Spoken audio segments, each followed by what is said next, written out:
বাজান, এক মুঠ পান্তা ভাত আছে, যা তুই খাইয়া নে। খাওয়ার পর বই নিয়ে পড়তে বসবি, কোনোখানে যাইবি না কিন্তু। মা, আমার আর কয়দিন এভাবে পান্তা ভাত খাবো? আমরা কি আর কোনো দিন ভালো ভালো খাবার খাইতে পারবো না? কে বলছে আমরা সারা জীবন পান্তা ভাত খাবো? তুই ভালো করে লেখাপড়া কইরা মস্ত বড় অফিসার হইবি, তখন তো আমাদের টাকার অভাব থাকবো না। তখন তো আমরা ভালো ভালো খাবার খাইতে পারবো, তাই না? আমি ঠিক বলছি না? হ মা, তুমি ঠিক বলছ। যতই কষ্ট হোক, আমি ভালো করে লেখাপড়া করে বড় অফিসার হব। তোমারে আর অন্যের বাড়িতে কাজ করতে হবে না। অন্যের বাড়ির বাসি খাবার আর পান্তা ভাত আমাদের খাইতে হইব না, তাই না মা? বাজান, তোর কথা শুনে আমার মনটা বইরা গেল। যতই কষ্ট হোক, তোর আমি বাচ্চা থাকলে লেখাপড়া করাবো।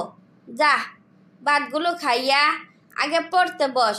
আমি না আসা পর্যন্ত কোনোখানে যাইবি না। মা, তুমি আসো, যা আছে দুইজনে মিলে খাবো। তুমি বাচ্চা না থাকলে আমি মস্ত বড় অফিসার হইয়া কি করব? যে ভাত আছে তোর ভালো করে পেট ভরবো না, তুই আপাতত খাইয়া নে। আমি দেখি মিনুর মারে বললা কিছু খাইতে পারি নাকি। আজকে আমার শরীরটা ভালো লাগতেছে না, তাড়াতাড়ি করে চলে আসবো। দুপুরের খাবার দুইজনে একসাথে মিলে খাবো। কি রে ঋতু, তুই আজকাল আমারে দেখলে দূরে দূরে থাকস কেন? কি হয়েছে তোর? তুই এমন করছিস কেন? আমার কিছু হয় নাই, আমি ঠিক আছি। আজকের পর থেকে তুই আর কোনো দিন আমার সাথে কথা বলবি না। এখন তুই চলে যা। আমি থাকতে আসি নাই, আমার রেজাল্ট দিছিল, সেই কথাটা জানানোর জন্য আমি আসছিলাম। তো আমি কেন তোর সাথে কথা বলতে পারবো না? সেই কথা কি জানতে পারি নাকি বলতে পারবি না? মা চায় না আমি তোর সাথে কোনো কথাবার্তা বলি। আমি মাকে কথা দিছি, আমি আর কোনো দিনও তোর সাথে কথা বলবো না। আমি কি বুঝাইতে পারছি? ও, এ কথা। আমরা গরিব, তার জন্য তোর মা নিষেধ করছে আমার সাথে কথা বলতে, তাই না? তোরা তো এখন টাকা পয়সা হইছে, এখন আমার সাথে কথা বললে সত্যি তোরে মানায় না। ঠিক আছে, তোর সাথে না হয় আর কখনো কথা বললাম না। ভালো থাকিস।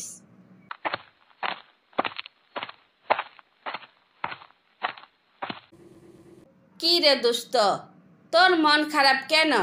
কি হয়েছে তোর? এই এই খুশির দিনে কি কেউ মন খারাপ করে থাকে? গরিবের আবার আনন্দ। এতদিন ঋতুর মা আমার একবেলা না দেখলে আমার খোঁজখবর 100 বার নিত। আর ওদের যেই না কয়েকটা টাকা হইছে, আমার সাথে কথা বলা টোটালে বন্ধ করে দিছে। দোস্ত, এই জন্য তুই মন খারাপ করে বসে রইছস? আরে বোকা, তুই ভালো চাকরি পাইলে তোর পেছনে কত রীতি গুড় করব, তা কি তুই জানস? যতই কিছু হোক, যারা আমি এত ভালোবাসি, চাইলে কি তারে এইভাবে ভুলে থাকা যায় না তো? কেন যে গরিব হইলাম? গরিব হইছস তাতে কি হইছে? ভালো করে লেখাপড়া কর, সারা জীবন আর গরিব হইয়া বাচ্চা থাকতে হইব না।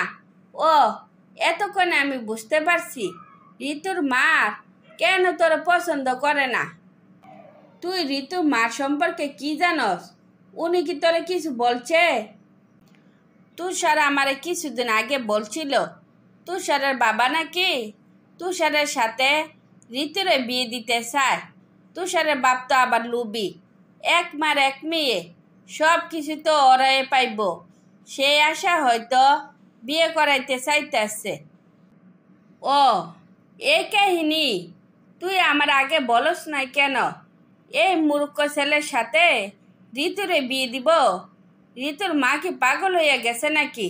নাকি টাকা হওয়ার পর টাকার লোভে পড়ে গেছে? লোভে পড়ক আর যাই করক, তোর এত কিছু চিন্তা করার তো কোনো লাভ নাই। তুই তোর জন্য কি করবি, বসে বসে সেই চিন্তাই কর। ঋতুর মা কেমন করে বদলাইয়া গেল, ভাবতে গেলে অবাক লাগে। লোভে পড়লে কিভাবে নিজেকে বদলাইতে পারে। আমার মায়ের জন্য আমাকে কিছু করতে হবে। কে কষ্ট দিল, কে ঘৃণা করলো, কে বা ভালোবাসলো, আমার এসবের কোনো দরকার নাই। চল বাড়ি যাই। জীবন মানে দুঃখের, দুঃখ আমার নিত্যদিনের সঙ্গী।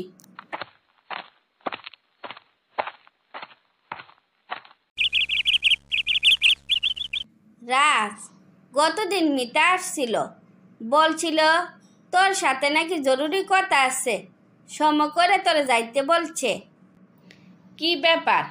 মিতা হঠাৎ করে আমাদের বাড়িতে আসলো কেন? মা, মিতার বিয়া কি ঠিক হয়েছে নাকি? দাওয়াত দিছে আমরা রে? না তো, কই মিতা তো বিয়ের ব্যাপারে কিচ্ছু বললো না। তুই গেলে বুঝতে পারবি কেন তোরে ডাকছে। ওই যে বলতে না বলতে মিতা আইসাও পড়ছে। তোরা কথা বল, আমি নাস্তা তৈরি করতেছি। কি রে, চাকরি পাওয়ার পর তো আমরা তুই ভুলে গেছস। এখন তো ভালো চাকরি করস, তাইলে বিয়ে করস না কেন? চাকরি পাইছি, মারে নিয়ে কয়েকটা বছর শান্তিতে বাঁচি, তারপর চিন্তা ভাবনা করব বিয়ে করব কি করব না। তুই কি ঋতুর জন্য বিয়ে করবি না? ঋতু তো দিব্যি সংসার করতেছে, ওর সাথে রাগ করে বিয়ে করবি না কোন দুঃখে? আরে বোকা, ঋতুর জন্য যে বিয়ে করব না ব্যাপারটা তা না। আসল কথা হইছে, আমার মা আমার জন্য যেই পরিমাণ কষ্ট করছে, বউ আসলে তো মার কষ্ট বাড়বো, কমবো তো আর না। তার জন্য আপাতত বিয়ে করছি না। শুন, এখন এই সমাজে অনেক মেয়ে আছে যে মেয়ে তার মায়ের চেয়ে শাশুড়িকে বেশি ভালোবাসে। তোর আশেপাশে এত ভালো ভালো মেয়ে থাকতে তুই এত টেনশন নিতেছিস কেন? আমি বুঝলাম না তো। তুই খালি হা বল, দেখবি পাত্রীর সাথে সাথে তোর সামনে এসে হাজির। শুন, আমাদের মা ছেলের ছোট্ট একটা সংসার, তুই নিজের চোখে দেখছস আমি কত কষ্ট করে বড় হয়েছি। এখানে আইসা তুই থাকতে পারবি না। তুই আমার একবার সুযোগ দে, দেখ আমি তোর সাথে নিজেকে মানিয়ে নিতে পারি কিনা। বিয়ে কোনো ছেলে খেলা না, তুই আমাদের সাথে থাকতে পারবি না। তার কারণ আমি এমন একটা মেয়ে চাই যে আমার সাথে আমার মাকে বেশি ভালোবাসবে। প্রমিস, আমি তোর মাকে অনেক অনেক ভালোবাসবো। তার কারণ তোর সাথে তোর মা কিন্তু অনেক ভালো। তুই আমার সামনে আমার বদনামি করতাছস, আর আমার বউ হইলে তুই আমারে কি করবি তা কি একবার ভাবছস? বাবার কিছু নাই, মিতা খুব ভালো মেয়ে। ওর সাথে তোমার বিয়ে হলে তুমি খুব সুখে থাকবা। ঋতু, তুমি এখানে? কি ব্যাপার, তোমার এই হাল অবস্থা কেন? কি হয়েছে তোমার? তোমার কি শরীর খারাপ? তোমার স্বামী কি তোমার চিকিৎসা করায় না? স্বামী থাকলে তো আমার চিকিৎসা করাইতো। বিয়ের 6 মাস পর যে বিদেশ গেছে, আর কোনোদিন ফিরে আসে নাই। শুনছি উনি নাকি বিয়ে করে সংসার করতেছে। তোমার যে এই অবস্থা, তুমি এতদিন জানাও নাই কেন? নিজের জীবন কি কেউ এভাবে শেষ করে ফেলে? বোকা মেয়ে, লজ্জায় ঘৃণা খুবে এই এলাকা সাইডা শহরে চলে গেছিলাম। শরীরটা তেমন ভালো না, সবাইকে দেখতে মন চাইছিল, তাই গ্রামে ফিরে আসছি। আমি তোমার মনে অনেক কষ্ট দিচ্ছি, আমারে তুমি মাফ করে দিও। আমি তোমার মতো বেইমান না। তোমাকে চোখের সামনে এভাবে শেষ হইতে দিতে পারি না। চলো ডাক্তারের কাছে যাইবা।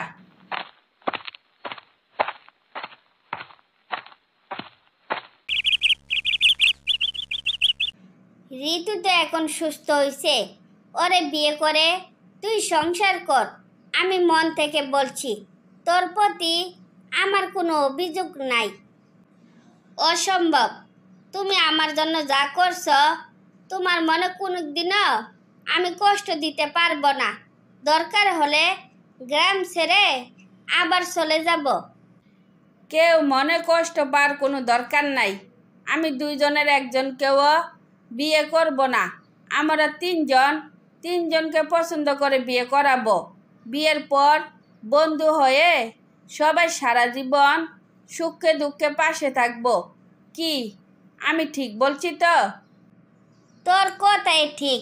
আমরা আজ থেকে সুখ দুঃখের সঙ্গী। আজ থেকে পাত্রপাত্রী দেখা শুরু। তারপর তিনজনের বিয়ে হয়ে গেলে সুখে শান্তিতে বাকি জীবন অতিবাহিত করতে থাকে।